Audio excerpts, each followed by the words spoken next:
Vous êtes sur la RTVP à l'heure de la présentation de la revue Les Nouvelles du Diocèse. Bonjour, bonsoir et bienvenue à tous.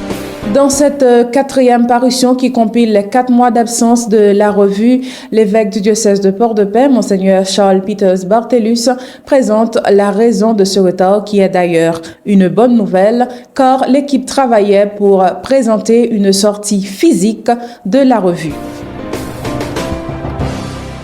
Une si belle présentation d'ailleurs. Cette toute première sortie en dur de la revue Les Nouvelles du Diocèse, il faut dire, elle rassemble presque toutes les informations du diocèse de Port-de-Paix allant du mois de janvier au mois de juin 2024. Les exemplaires sont déjà disponibles dans toutes les paroisses du diocèse, alors réclamez le vôtre et abonnez-vous au prix de 350 goudes pour chaque numéro. Monseigneur Barthelus profite de l'occasion pour remercier les fidèles, les lecteurs, lectrices, les amis internautes qui continuent à supporter l'initiative et invite ceux qui souhaitent encore à le faire à emboîter le pas. Ce qu'il faut surtout noter, c'est que la revue ne s'est pas arrêtée, bien au contraire. Monseigneur Barthelus nous rappelle d'ailleurs que ceux qui marchent à la suite du Christ, notre roi, ne baissent jamais les bras. C'est-à-dire, la revue continue son petit chemin. Autre point, la Fraternité des séminaristes du diocèse de Port-de-Paix, FRASEP, a organisé cette année leur grand concert spirituel traditionnel le 1er septembre 2024. Joignant aux séries d'activités pastorales de Monseigneur Barthelus liées à l'environnement, cette 9e édition s'est tenue à la salle paroissiale de la cathédrale de Port-de-Paix sous le thème « Exaltons le Seigneur en protégeant notre environnement ».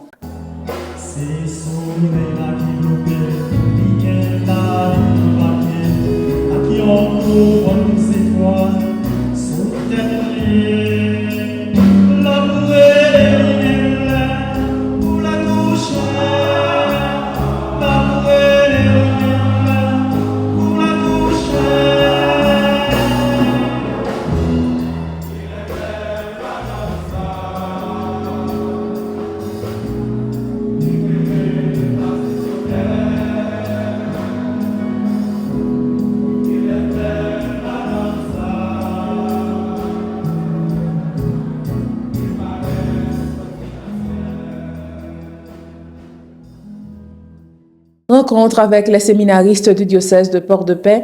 Le 25 septembre 2024, le pasteur du diocèse, Monseigneur Barthelus, a rencontré les futurs prêtres du diocèse, occasion pour lui de s'entretenir avec ses futurs collaborateurs. 19 séminaristes et propédeutes ont participé à cette grande rencontre où Monseigneur Barthelus a pris le soin d'écouter chacun d'eux dans la plus grande discrétion. Il faut souligner que cette importante rencontre est déterminante tant pour la vie que pour l'avenir du diocèse. Visite pastorale dans le diocèse de Port-de-Paix. L'ordinaire du lieu, en l'occurrence Monseigneur Charles Peters Barthelus, a été reçu dans 2 paroisses dans le cadre de sa visite pastorale. La paroisse Saint-François d'Assise de Bombardopolis a accueilli l'évêque le 4 octobre 2024 qui a été marqué par la confirmation de 40 jeunes et la fête patronale de la paroisse en question.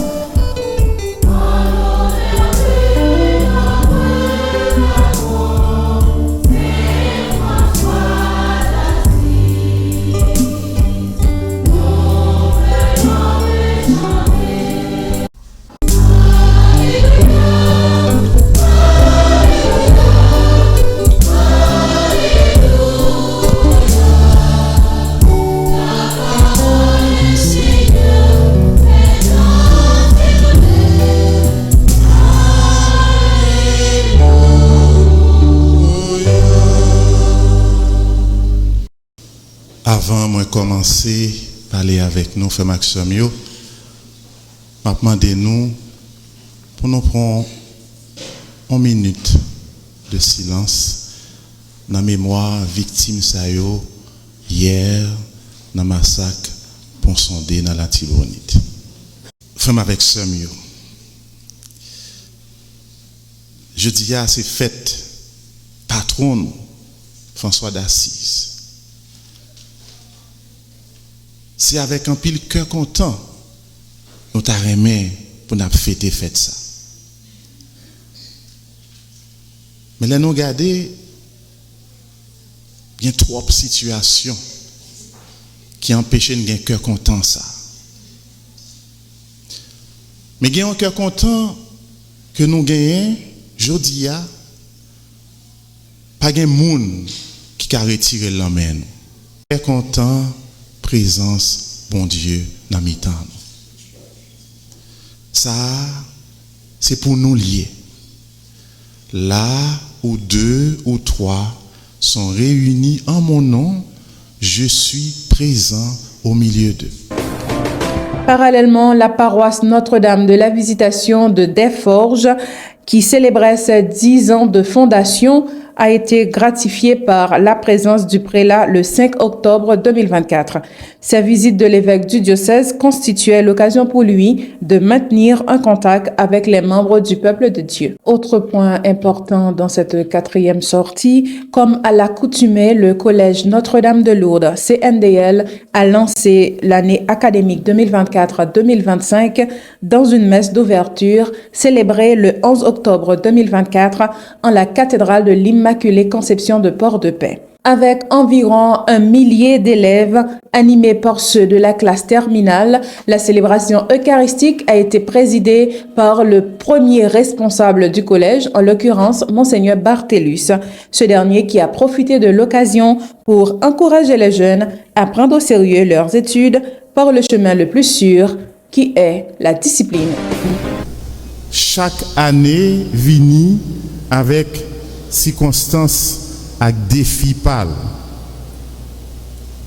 Dieu seul sait ce que le CNDL a représenté et ce qu'il représente encore aux yeux de tous les Port-de-Paisiens et pourquoi pas aux yeux de tous les Nordouésiens.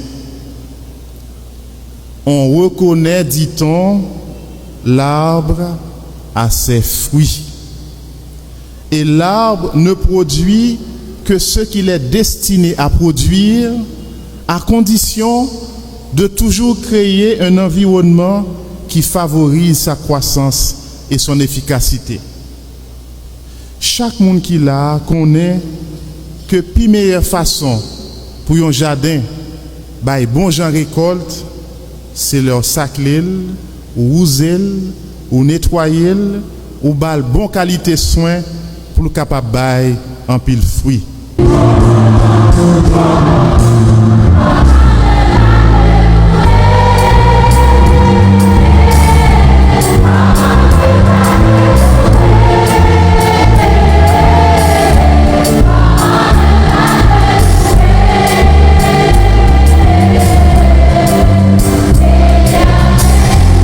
Presbytérium dans le diocèse de Port-de-Paix, ce grand rassemblement des prêtres présidé par l'évêque du diocèse s'est tenu le 15 octobre 2024 à l'évêché de Port-de-Paix. L'ouverture de l'année pastorale centralisée sur le synode et le jubilé de 2025 faisait l'objet de l'intervention de Monseigneur Bartellus. Lancement officiel prévu pour le 29 décembre 2024, cette année sera basée sur l'espérance avec des signes concrets de compassion et de miséricorde. Ne pas nous contenter de vivoter, faire une collecte dans les paroisses pour aider les plus vulnérables, organiser si possible un microcrédit pour venir en aide aux démunis, organiser des visites pastorales, promouvoir les œuvres de miséricorde, valoriser la présence des jeunes sont les points soulignés par Monseigneur Bartellus en invitant le presbytérium à rendre plus concret les signes d'espérance en cette année jubilaire. D'un autre côté, durant ce presbytérium, plusieurs conseils liturgiques ont été prodigués par les instances diocésaines, parmi lesquels, au temps de l'Avent, de Carême et de Pâques, on ne célèbre pas les fêtes patronales le dimanche. Plus de chants de baiser de paix à la messe. Plus de messes de déblocage ni de libération pour les intentions de messe. 2 types d'intentions de messe retenues, messe de requiem et messe d'action de grâce. Toujours dans le même sujet, c'est au cours de ce presbytérium que le nouveau chancelier du diocèse de Port-de-Paix, en l'occurrence le révérend père Mathieu Dorcelli, a procédé à sa prestation de serment par devant le clergé diocésain. Suivons un extrait de sa prestation de serment. Je suivrai avec une obéissance chrétienne ce que le pasteur sacré déclare en tant que docteur authentique et maître de la foi, pour ce qu'il établisse en tant que recteur de l'Église. En outre, j'offrirai fidèlement mon aide à l'ordinaire du lieu afin que l'action apostolique à exercer au nom de l'Église et sous son mandat soit réalisée dans la communion de l'Église elle-même. Que Dieu m'aide, ainsi que les saints évangiles de Dieu que je touche de mes mains. Faites apport de paix au 17e jour du mois d'octobre de l'année 2024. Et à présent, je vais apposer ma signature en présence de l'évêque, du vicaire général et de tout le presbytérium.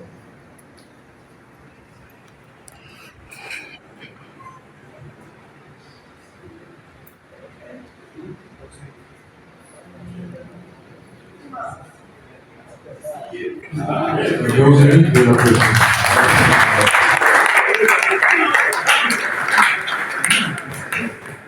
Au terme de ce presbytérium, le thème de la retraite annuelle qui sera animé par Monseigneur Rusmic Jean-Charles SMM du 13 au 17 janvier 2025 est connu. Comment être prophète d'espérance dans le contexte sociopolitique de notre pays? Les informations continuent avec la célébration des fêtes patronales. Le 13 juillet 2024, c'était la fête de Saint-Henri de Beauchamp, l'une des jeunes paroisses du diocèse qui a célébré sa toute première fête patronale en tant que paroisse avec son curé fondateur, le révérend père Enes Vézélum. Le mardi 16 juillet 2024, c'était donc la fête patronale de Notre-Dame de Mont-Carmel de Glacy-Courreau, cette paroisse qui n'a pas fêté depuis 7 ans. Problème d'insécurité l'oblige. Le 26 juillet, l'église fête solennellement Sainte-Anne et Saint-Joachim. 2 paroisses de le diocèse de Port-de-Paix célèbrent cette grande fête. La paroisse Sainte-Anne et Saint-Joachim de Lansafoleur et la paroisse Sainte-Anne et Saint-Joachim de Marouge. Le dimanche 25 août, c'était la fête de ce grand saint patron, Saint-Louis, roi de France à Saint-Louis-du-Nord. Le 8 septembre, l'église célèbre la nativité de la Vierge Marie et c'est le tour de la paroisse de Notre-Dame de la Nativité à Haut-Palmis de l'île de la Tortue. Pour ne citer que cela, suivons un extrait l'un après l'autre de sa fête patronale.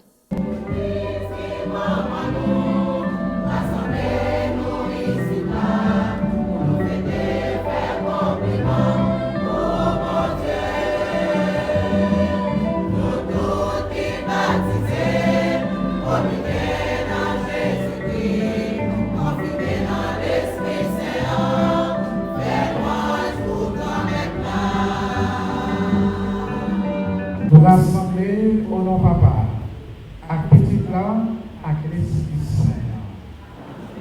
Nous remettons avec nous tous.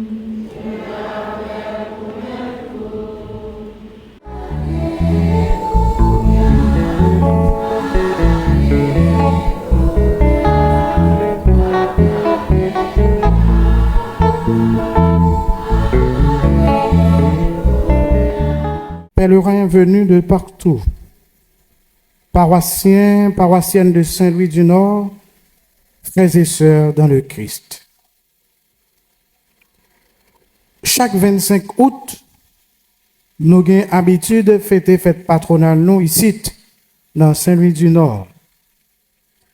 Mais année à cause 25 l'an est tombé un jour dimanche, litige l'église l'a demandé nous pour nous fêter le jour qui vient après. C'est ça qui fait ce jeudi, 26 août là. Nous rassembler pour nous fêter fête patron nous, Saint-Louis. Et on a fait louange à compliment pour bon Dieu, papa. Nous tous qui là, connaissons une histoire sur Saint-Louis. Nous connaissons c'était un roi qui a régné dans le 13e siècle. Roi de France, à l'âge de 12 ans, il reçut la première éducation à la royauté de sa mère Blanche de Castille, qui gouverna durant 8 ans à sa place et permis que l'esprit de l'Évangile pénètre dans le cœur du futur chef d'État, qui a compris que son fils allait endosser une grande responsabilité, lui a donné une bonne formation chrétienne afin de pouvoir aimer Jésus-Christ et tous ceux qui sont créés à l'image et à la ressemblance de Dieu, et spécialement ceux qui sont les plus pauvres.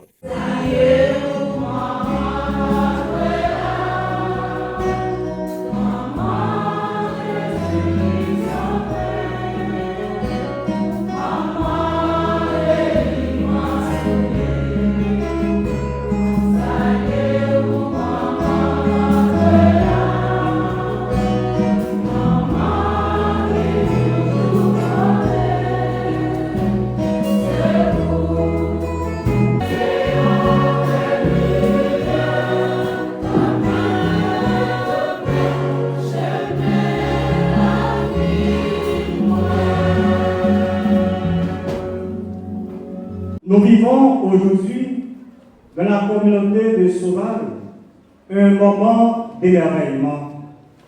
Oui, nous nous sommes émerveillés en regardant la beauté de cette église. Oui, sœurs et frères bien-aimés, nous sommes réunis pour célébrer la fête de la nativité de la Vierge Marie, notre mère, à travers cette Eucharistie qui est source et sommet de toute fête.